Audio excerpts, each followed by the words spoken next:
Hi everyone. We will have now the second talk of the learning session, and we will have here Francesco, which happens to be also my twin brother, which will talk about tomography of bosonic systems, and this is a merged talk with also Marco that we'll talk about later on Gaussian bosonic Hamiltonian learning. Thanks, Antonio, for the introduction. So this talk is based on these two works that have been made in collaboration with this wonderful team of people. Here at QIP, you can find Jens, Ludovico Lami, Lorenzo Leone, and Antonio Mele. So the topic of this work is quantum state tomography of continuous variable systems. Let's start by the concept of quantum state tomography. Imagine that you have an unknown quantum state ρ. The task of tomography is to understand what actually the state is.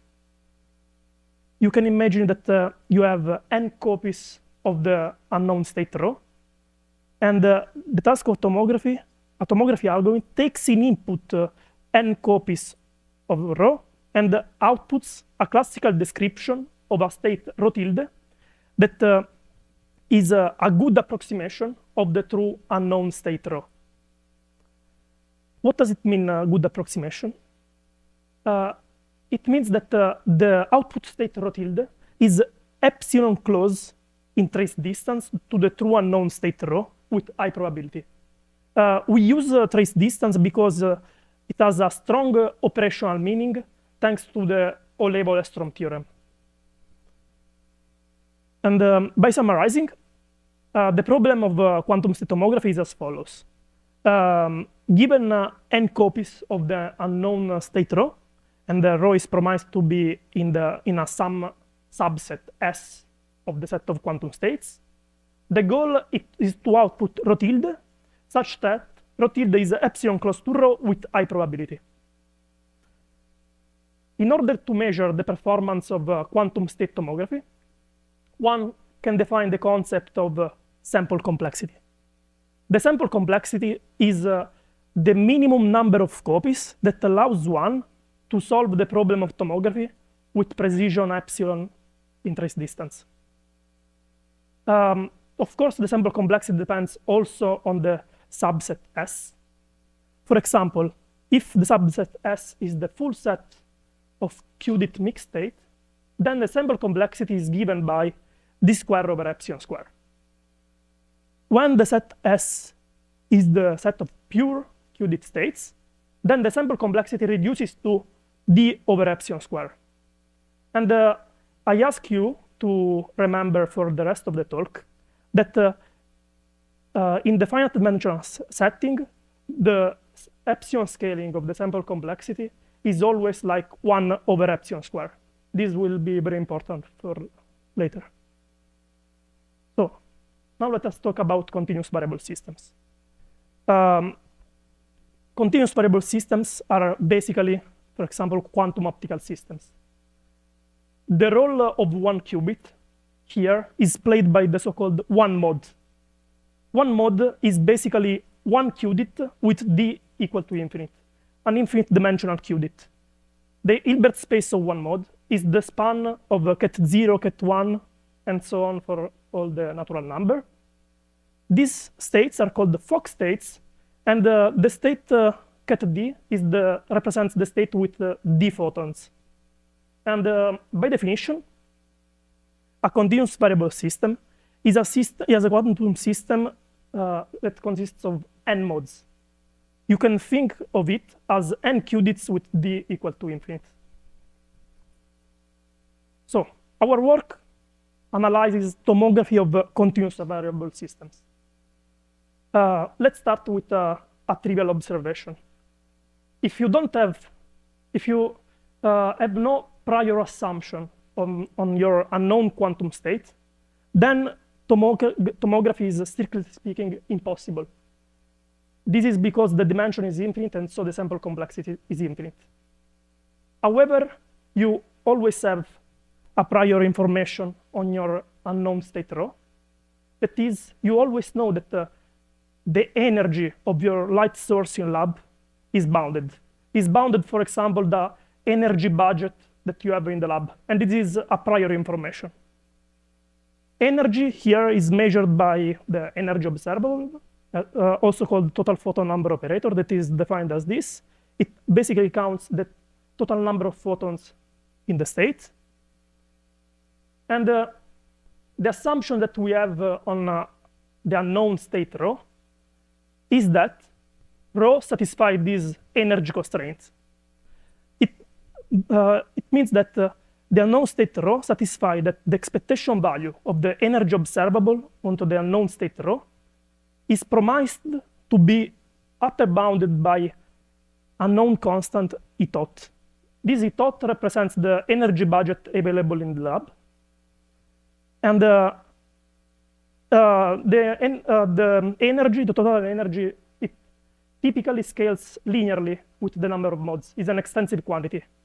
So we just redefine this variable by with a factor of n, because we want to avoid any implicit dependence on the system sides. This is just a definition. And now E represents the mean energy per mode. Now, our first main result regards the sample complexity of tomography of energy-constrained states. And we find that the sample complexity is given by this formula. This formula is quite informative. It tells us that the sample complexity scales not only exponentially in the number of modes, but it has also very bad dependence with respect to the trace distance error epsilon. Indeed, the scaling is 1 over epsilon to the power of 2n. This is really in contrast with the finite dimensional scaling that was just 1 over epsilon square.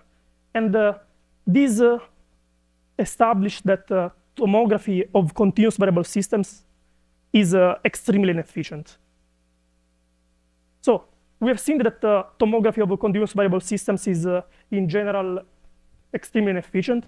But it is also true that in many practical situations, the state is Gaussian. And Gaussian states arise very often in nature and are very common in quantum optics lab. Gaussian states are just quantum generalization of Gaussian probability distributions, and they are identified by the first moment and the covariance matrix as Gaussian probabilities.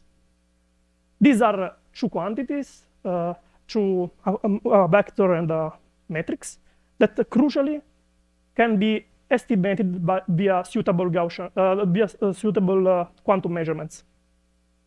So you just estimate the moments, and so you estimate the state. So this is basically a tomography algorithm that leads to this fundamental question. Basically, once you estimate the moments with precision epsilon, what is the error that you are making in trace distance? This is needed for making a sample complexity analysis.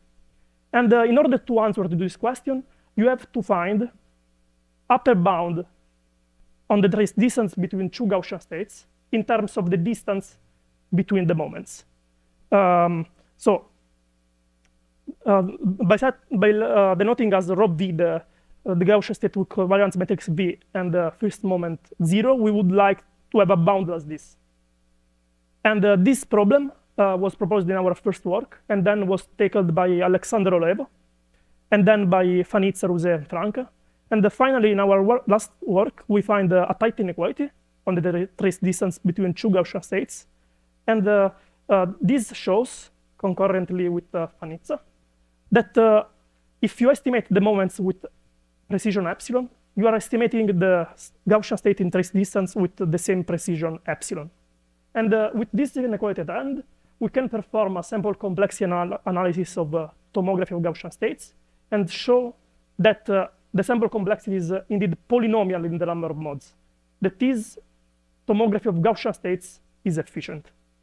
So in conclusion, we found that tomography of arbitrary non-Gaussian states is extremely inefficient.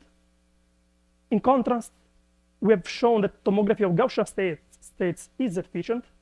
And the last part of our work, that I don't have time to discuss, we interpolate between these two results.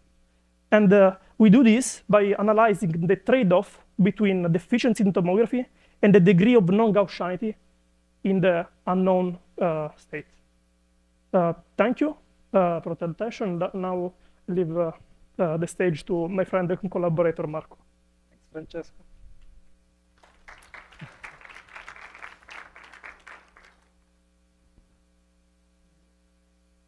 So, yes, hello everyone, and thanks for being here. So in the second part of the talk, I will tell you about the joint work with Cambyse, Rouzé, and Daniel Stilck, Franca, on efficient Hamiltonian structure and trace distance learning of Gaussian states. So the problem we focus on in this work is learning the Hamiltonian from n copies of a Gaussian state, which is a special case of learning the Hamiltonian from copies of a Gibbs state, of the related Gibbs state. And this model is very natural as Gibbs state arises thermal equilibrium states, which encode the dynamics of the system. And of particular interest are Hamiltonian where the interactions are local, as they commonly arise in many body physics. And in this case, it's useful to associate an interaction graph to the Hamiltonian, where the nodes represent the constituents of the system, for example, like particles or modes, and the edges the edges connects two modes that are interacting according to the Hamiltonian. There are n of these constituents as the number of modes in the previous talk, and the degree delta of the graph is the maximum number of edges attached to any given node. So as anticipated, mixed quantum Gaussian states are Gibbs states of quadratic Hamiltonian in the position and momentum operators. And in this case, we can formulate the Hamiltonian learning problem as learning the first moment and the so-called Hamiltonian matrix. Learning the first moment is easy, and I will focus on learning the Hamiltonian matrix.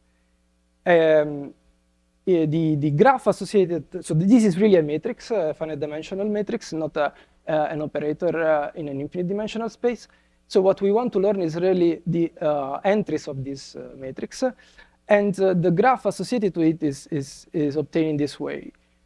You can look at the 2x2 block associated to any given pair of modes, and there is an edge between the nodes associated to the modes if this block is non-zero.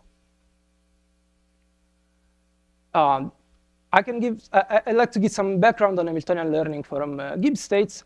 Recently, there have been very nice works in the finite dimensional system that show that polynomial sample and computational complexity are enough for the Hamiltonian learning algorithm, but there is still no efficient graph learning.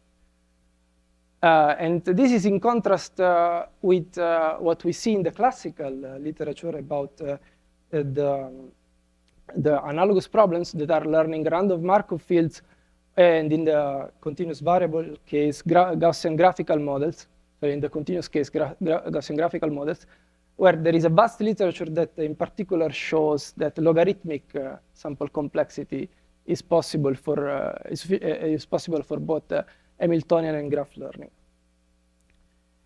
And in fact, yes, so the continuous variable setting is natural for this problem. Also in the quantum case, as there are many systems that are described by the bosonic formalism, and in particular by quadratic Hamiltonians. And here the results are less abundant, but of course I refer to the first part of the talk for trace distance learning, and I can also mention works on Hamiltonian learning from time evolution. But our is the first work that consider access to the Gibbs state. So I'm now ready to state our results, our main results. As in the previous talk, we established a sample optimal scaling in precision for trace distance with a different method based on a symmetrized p-square inequality and the continuity bound for the Hamiltonian, and we recovered the 1/epsilon² dependence. And then we show an efficient algorithm for Gaussian Hamiltonian learning when the graph is known, which has sample complexity which is logarithmic in n. And we have a graph learning algorithm with a similar sample complexity, with the assumption that the unknown graph has bounded degree and the interactions are stronger than some threshold kappa. The algorithms that we use, they are based on unentangled heterodyne measurements and classical post-processing, and they require a time which is polynomial in the number of modes and the number of copies. In our sample complexity, there is also an implicit dependence on the norm of the Hamiltonian matrix and its inverse, and I refer to the paper for the details. A bounded norm of H is natural if you take a sparse matrix with coefficient of order 1, while the bound on the inverse is an assumption that we make. I mean, in the worst case, we need them to be constant, not depending on the number of modes. Okay, so in the remaining in the remaining time, I will tell you some ideas on which the Hamiltonian learning algorithm is based, and a sketch of the analysis.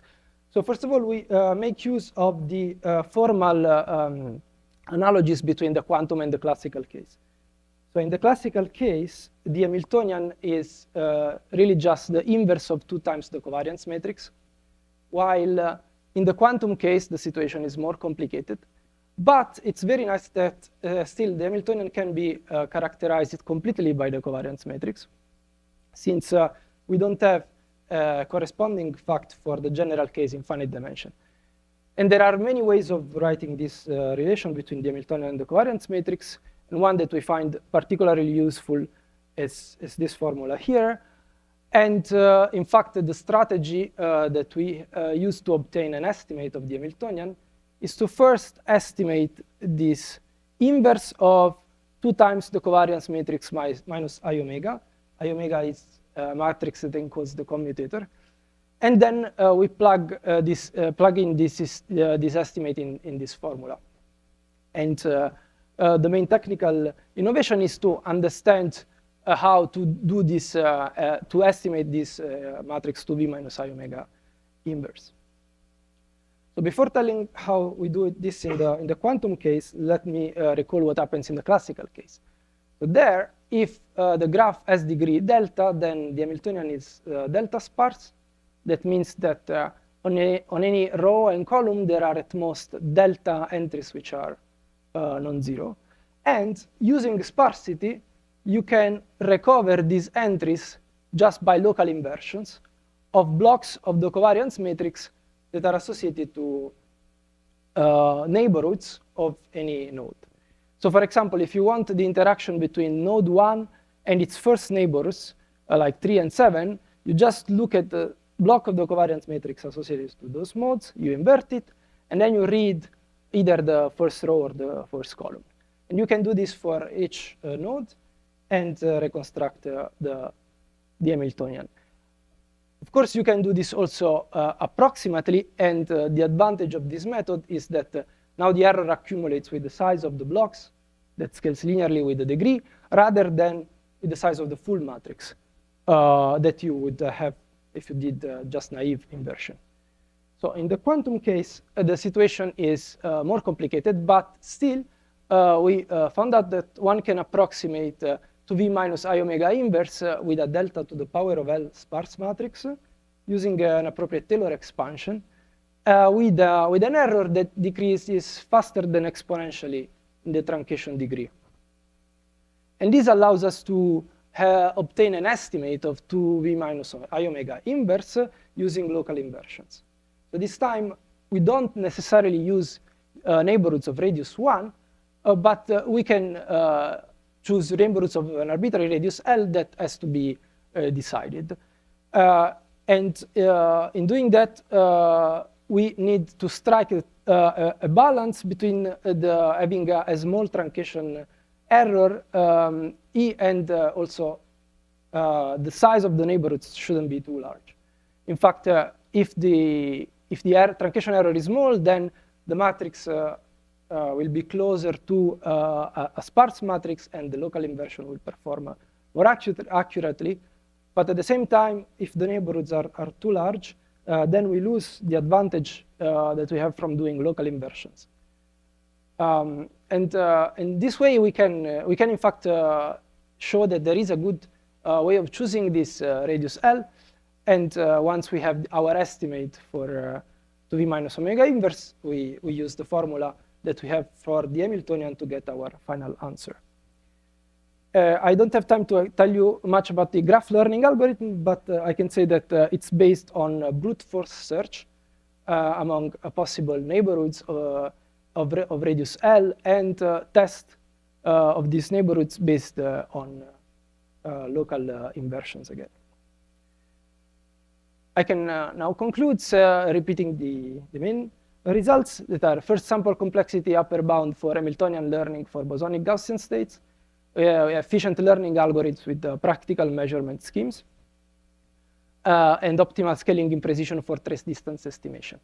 And future directions and work in progress include establishing lower bounds, improving the dependence on epsilon delta and the other parameters, studying graph learning with relative strength promise instead of the additive promise that we have, and also extending these formalisms to the fermionic case. Thank you very much for the attention.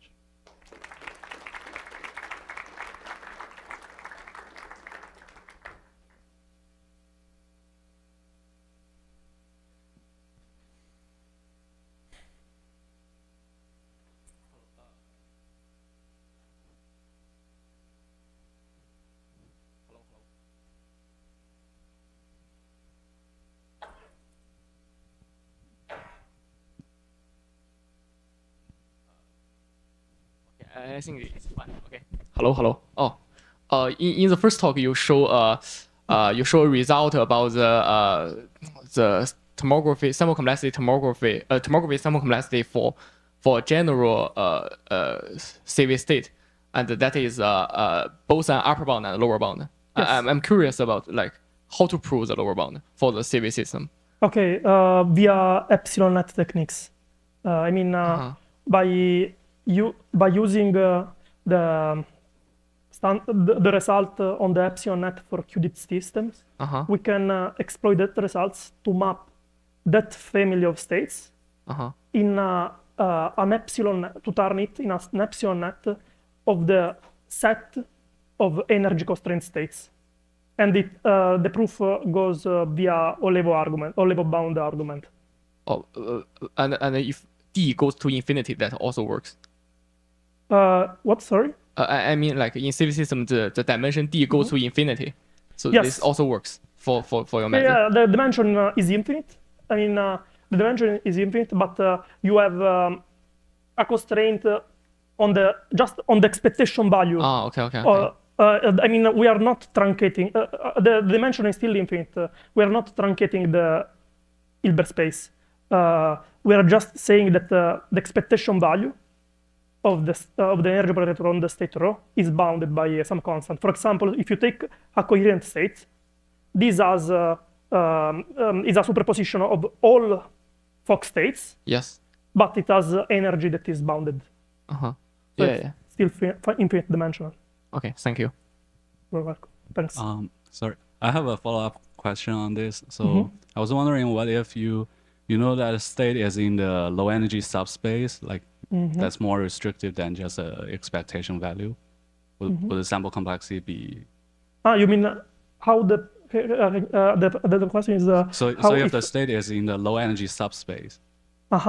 So the space spanned by the all the energy eigenstates with energy lower than this E total. And okay. Okay. I mean, you are asking whether we are doing instead of this promise, if we say that we do an hard cutoff approximation of the. Yeah. Okay. And without this constraint, right? I mean, it's more restrictive than this constraint. I mean, it's another problem. I mean, in that case, the sample complexity, if you are doing tomography of unknown state that are constructed in the span of ket 0, ket 1 until ket E, tensor n, the sample complexity is just the one of n QDIT, where D is equal to E tot. Yeah, so it's basically E tot to the power of 2n over epsilon square. Yeah, so in that case, you don't have epsilon to the nth power. Yes, you don't have it. I see. You don't Thank have you. it.